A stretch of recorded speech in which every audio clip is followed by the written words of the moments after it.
I am going to say it here is that why Modi ji should get Nobel Peace Prize instead of anyone else who is just claiming for that. I am going to give some of the reasons. Okay. Since I am an Indian, so I will speak everything in mixed format of Hindi and English.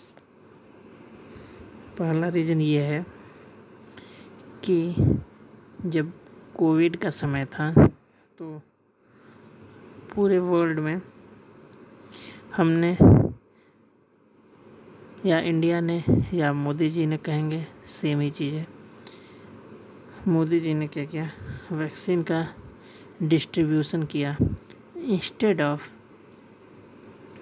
Instead of कि हमारे यहाँ बहुत ज़्यादा need था, क्योंकि हमारा population बहुत ही ज़्यादा हाई है। उसके बावजूद भी हमने पूरे वर्ल्ड में क्या किया, डिस्टर्बेंस जो था उसके वजह से उसको सिंप्लीफाई किया और सबको डिस्ट्रीब्यूट किया। ओके, तो पहला बात ये हुआ। दूसरा है कि जब भी कहीं डिजास्टर आया, अर्थक्वेक आया, चाहे वो एनिमी देश हो या फिर चाहे वो हमारा फ्रेंड हो या फिर दुनिया का कोई भी देश हो, हमने क्या किया, हमने सहायता किया। ठीक है, जैसे तुर्की हुआ, इंडिया ने हर जगह अपना रोल अदा किया। तीसरा, हमने यूक्रेन में जाके शांति के लिए वहाँ पे उनके प्राइम मिनिस्टर से बात किया कि पीस को कैसे डेवलप किया जा सकता है, और वो जो भी बात बोले और जो भी उनका डिमांड था उसको जाकर हमने रसिया के प्रेसिडेंट पुतिन से भी बोला गया कि उनकी ये डिमांड्स है और आप जो भी सोच रहे हैं, आप दोनों लोग वो कभी ना कभी तो समझौता करना पड़ेगा, तो आप लोग पीस की तरफ बढ़िए। उसके लिए मोदी जी अपने साथ साथ पोर्टेबल हॉस्पिटल्स भी ले गए, डिफरेंट मेडिसिन्स भी ले गए, जिससे कि वहाँ के लोगों का जो भी सोल्जर्स थे उनका इलाज किया जा सके। ठीक है, ये मेरा तीसरा पॉइंट हो गया। ठीक है, और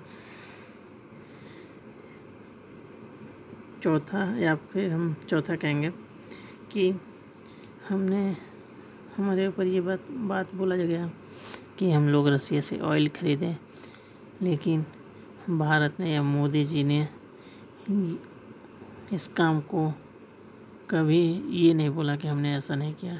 हमने बोला कि हमने ऐसा किया, और क्यों किया, क्योंकि पूरे वर्ल्ड से जो डिमांड आ रहा था कि फ्यूल के प्राइसेस हाई होने लगे थे, तो उसको मेंटेन करने के लिए हमें बहुत सारा ऑयल, क्योंकि भारत में नीड होता है, तो हमें क्या करना पड़ा, जाके हमें रसिया से बात करना पड़ा, क्योंकि रसिया से हम बहुत पहले से हमारा टाई अप है। तो हम रसिया से बात करके उनको मना करके कम दाम पे वहाँ से ये सारे फॉसिल फ्यूल्स लेकर आए। ठीक है, कहीं ना कहीं वो पूरे वर्ल्ड पे एक इम्पैक्ट छोड़ता रहा कि ये लोग आसानी से जो तेल उपलब्ध था उसको खरीद सकते थे। ठीक है, उसके बाद अगला पॉइंट ये है, जो हमारे यहाँ ऑपरेशन सिंदूर हुआ, ठीक है, उसका हमने क्या किया, जो भी हम अटैक किए वो टेररिस्ट के कैंप्स पे किए, इंस्टेड ऑफ दैट कि वो लोग आए हमारे यहाँ के लोगों को मारे, फिर भी हम शांत बैठे रहे। हमने पिन पॉइंट टारगेट करके लोगों को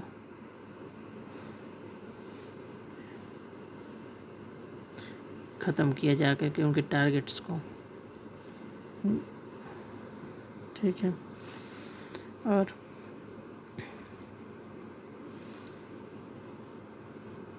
अगला जो पॉइंट है वो कहेंगे कि हम यूएसए के साथ जो भी रिलेशंस हमारे चल रहे हैं, सभी लोग परप्लेक्स्ड हैं कि यूएसए ऐसा क्या हमसे करना चाहता है। कोई रीज़न किसी को नहीं पता है, लेकिन फिर भी हम लोग मोदी जी शांत होके उनके हर एक स्टेप को केयरफुली वॉच कर रहे हैं विदाउट एनी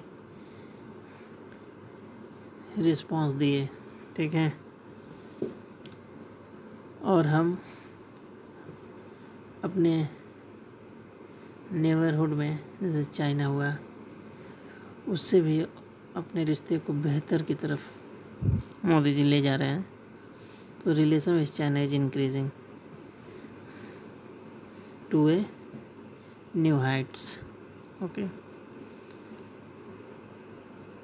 हमने जो भी हमारे यहाँ कन्वेंशंस हुए, मीटिंग्स हुए, उनका हमारे यहाँ के लोगों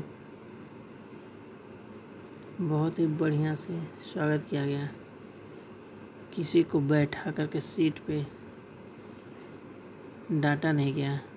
छोटा देश है तो उसको मजाक नहीं उड़ाया गया।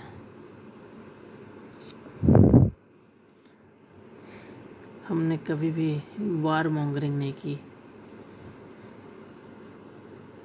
और आखिरी पॉइंट ये है कि हमने जो है ना, किसी के पीठ में छुरा नहीं घूमा, अपने दोस्त के पीठ में खास तौर से। नो नाइफ ऑन फ्रेंड्स नेक।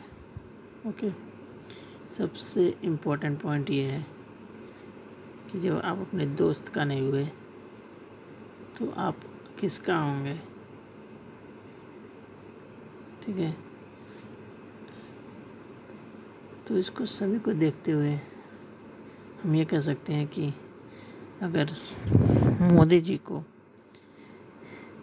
ये नोबेल पीस प्राइज़ नहीं मिलता तो no one is deserving candidates in the world right now. Okay, thank you.